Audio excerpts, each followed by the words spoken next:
Hello and welcome to another episode of Industry Celebrities. My name is Kimberly Scott. Industry Celebrities is a podcast where I interview all professionals in any industry and I ask them questions about their passion and they give us advice to their younger self. So if you want to tune into other episodes, and you can do so by going to thatkimberly.com, signing up, or you can also go there and choose which platform you want to listen to this podcast on, whether it's iTunes, Spotify, Alexa, Google, YouTube, all those great places. So now that I got that out of the way, I'd like to introduce today's guest, Jennifer.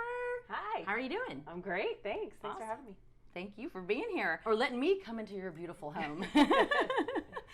So tell folks a little bit about your background and what industry you're in. We were talking about earlier, it's been a long wandering path. And so I'm originally from Atlanta, Georgia area, Marietta, Georgia to be specific. Marietta? I know where that's at. Where it's better. And so I've been in Dallas, Texas for about 4 years. And so I went to school for sports broadcasting, had a great ambition to be on air and to be the next Hannah Storm or Robin Roberts. Awesome. And reality of what that takes hit me real hard. And so You're not the first one I've ever heard say that. So yeah. It is difficult. It's a tough industry. Yes. And so the short version is I ended up in corporate America, just got a marketing job and learned along the way. And 15 years later, I realized that, throughout that, leadership was something that was always important to me. I'm the oldest child. I have family that are business owners. I play basketball. So leadership is something that's always kind of been ingrained in me. And I knew I wanted to be a good leader. And what that looked like evolved over time for me. And then through a series of different events, I just realized that I don't want to just be a good leader. I want to teach this to other people, and ultimately made the shift to coaching. So I've been doing coaching, leadership coaching, executive coaching for about 5 years now. I have my own business. Good for you. Love what I do. Feel like I'm cheating every day I work. But a good cheat. It's not work when you love what you do, right? Oh, for sure. Yeah. Well, good. I too played basketball, but I'm the youngest, so yeah, I could use a little leadership coaching. I go rogue. I'm the child that went rogue always. Got it. Well, that definitely gets us caught up. Why did you feel that was the avenue you wanted to take? Well, did you have an epiphany, or did you meet somebody, or was it because you lost a job and you're like, what do I want to do next? I mean, how did you pick that? Yeah, so I had a manager that came in and just did things totally differently. And essentially, I just kind of came to this realization that leadership is not a series of inspiring speeches or just a few key points on how to win or just about setting vision and strategy. All of those things are certainly great elements of a leader, but leadership is not about position. It's about how we influence people. And it's an inside-out job. And so that changed the game for me. And when I started doing my own internal work and realizing how that impacted my work, my relationships, my family, that to me was life-changing. And then I had a few people that cared about me enough to speak into my life and say, hey, I think you should be looking at a couple of things. And I had enough discomfort in my marketing role. I felt like I had kind of reached the end of some things that just wasn't my sweet spot anymore, wasn't enjoying what I was doing anymore. And somebody said, I think you should go to this coaching class. And it's a weekend course, just a fundamentals overview to start to learn about the broader program and see if it was a fit. And the end of the first day, I couldn't even look the instructors in the eyes. I was just so overwhelmed. And I got to my car and I called my husband and I just sobbed. And I was like, I'm home. It was that first time I've done what I could do because I worked hard at it and I built relationships and I figured it out for so long. But this is, I felt for the first time what I was made to do. Yeah. And it took all of that stuff, to get me to that point. But that was the first time I was like, this is the thing. Yeah, this is what you want to do. And I had some people that were willing to teach me and train me and take a risk and invite me into their organization and teach me how to do it. So. Yeah, mentors guiding you along the way is definitely something that I was blessed to have as well. Absolutely. And anybody that gets them and, is blessed to get. And then, I do the same thing. I'm paying it forward because somebody did it for me, in my world. But You can't learn everything from book, you know. Absolutely. So. And that's something I had to seek out too, Yeah. right? There's some people that kind of position themselves in that way. Mm-hmm. That's also something that I had to take the initiative on, which I think when I was younger, I just kind of looked around and I was a little scared to approach somebody and say, hey, will you help me figure this out? Yeah. Will you mentor me? Yeah. And so I really We didn't even know what those words were. Right. It was more, don't tell me what to do. Exactly. So go and do it. Watch me. Yeah. So what do you enjoy the most about what you do being in your industry? I just love seeing life change with people when something clicks for them, because ultimately what I do is never about me, it's about my clients. And I really love when I get a call a year, 2 years, 3 years. I got a call recently from actually one of my employees when I was back in the corporate world, but I've continued to talk to and coach her and work with her since, and to see her growth and see what she's doing with individuals now. She's now leading a team, and just to see when it clicks and it really makes a difference for people. I'm just so gratified that I get to be part of their journey. I really do feel honored that people invite me in to help them work through things that are not always easy to work through. So. Yeah, you definitely have that warm, comforting, you know, because it takes a lot for people to trust others, and if your authenticity is the word I'm looking for, just in your everyday, in your actions, and you know, your overall being, it's always important, I think. You know, I think in anything, because you're selling yourself without selling yourself. Absolutely, and that's the hardest right? part, Is right? Yeah, I don't want to sell myself. That's why the marketing part's so hard. But yeah, right. To me, it's all about building relationships and creating an environment of trust and normalizing. Right? We don't talk about hard things and weird things and awkward things and the places where we're not our best. Yeah, at all. But the truth is, when we talk about it, everybody's like, oh yeah, me too. Yes, absolutely. Yeah. Do you think it's a society thing, or do you think it's a generational thing? In just your opinion, but because I'm working through my own mind about a few things, thinking about, well, why do we do that? Yeah, no, I think that's a really good question. I think it's a both and it's shifting. So if I think about the coaching profession as a whole, even that has been more normalized. It used to be you brought a coach in to fix a problem, right? Yeah. So I joke with people that I don't do court-ordered coaching, right? You don't bring me an employee in and say, they got a problem, they're on a performance improvement plan, fix them. Or they're out. Yeah. Like, that's a major liability issue. And if that's your issue, like, maybe they should be out, right? But everybody needs help along the way, right? Yeah. But there are so many people now that I believe are saying, I want a coach, I need a coach, it's going to make me better. So I believe, at least professionally, it's becoming more normalized. And I think with each generation, I don't know that my folks that would be their first go-to, although they love and respect what I do. Yeah. I think our generation probably is more attuned to it. And then I would say the next generation, just kind of working through this out loud, is if you think about how prevalent mindfulness practices are and yoga used to be like one of those Eastern things that seemed a little taboo, yoga, right? Yeah. But now it's about how do we get present and clear and create space in our life. It's much more normalized. So, you know, I guess just thinking through it with each generation, this type of work of improving yourself always along the way, and it's not because something's broken. It's something can always be that in starting a business, you don't know what you don't know. You know what you learned in school or what you've seen someone else do, whatever it is. Absolutely. But then you reach a wall and a point where you can only take it so far.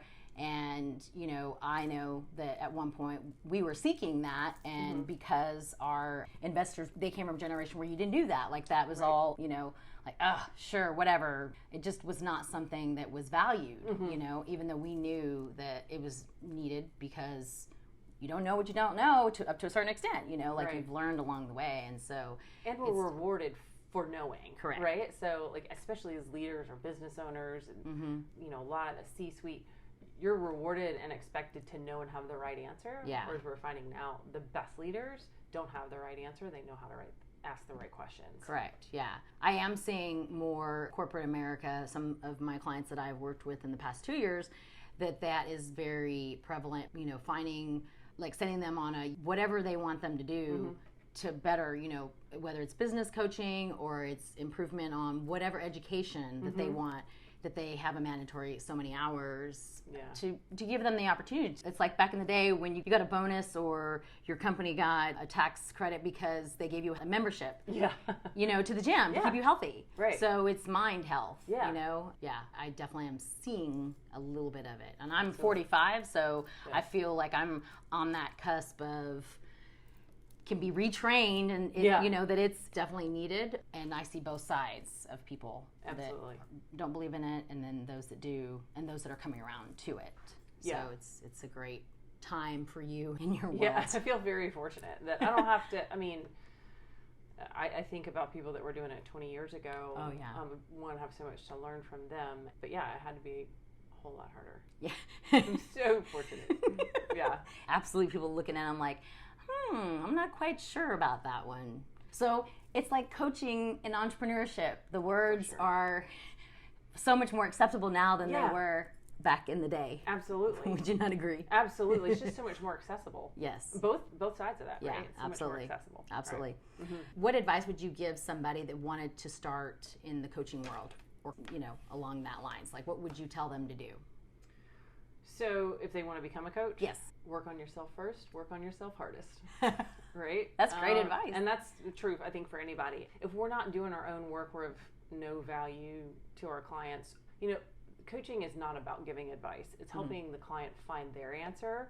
And so if we're not doing our own work, there can be a tendency to project our stuff onto somebody else, which is not so helpful. And it's not sustainable for the client. It's not helpful for them on the long term. They may do what I want them to do short term, and that may yield some sort of result. But I just encourage anybody that's interested in it, what work do you need to do on yourself, right? First. In terms of, what are my triggers? What motivates me? What really gets me up in the morning? What do I have to offer? And who do I need to look to and lean on that can be a teacher in my life? And if I can receive that, then I can also be in a place to receive from clients as well and help them and help them find their answers. Yeah, I've had a number of people that have come to me and they're like, I think I want to be a coach. People tell me I give great advice. I'm like, hold up. Wrong.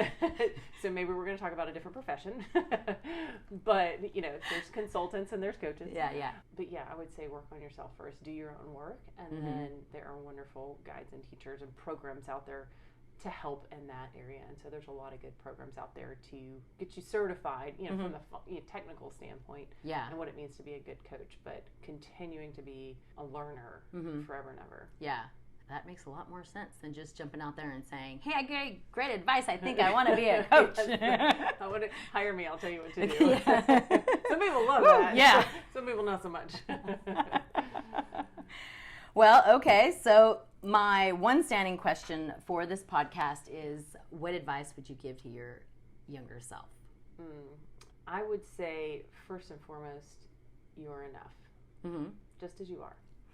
I know that I spent a lot of time working for the acceptance of other people, so doing what I thought other people wanted me to do, whether it's parents or friends or in dating or whatever, trying to be the person that I thought somebody else wanted me to be, and I would often acquiesce and became quite the chameleon.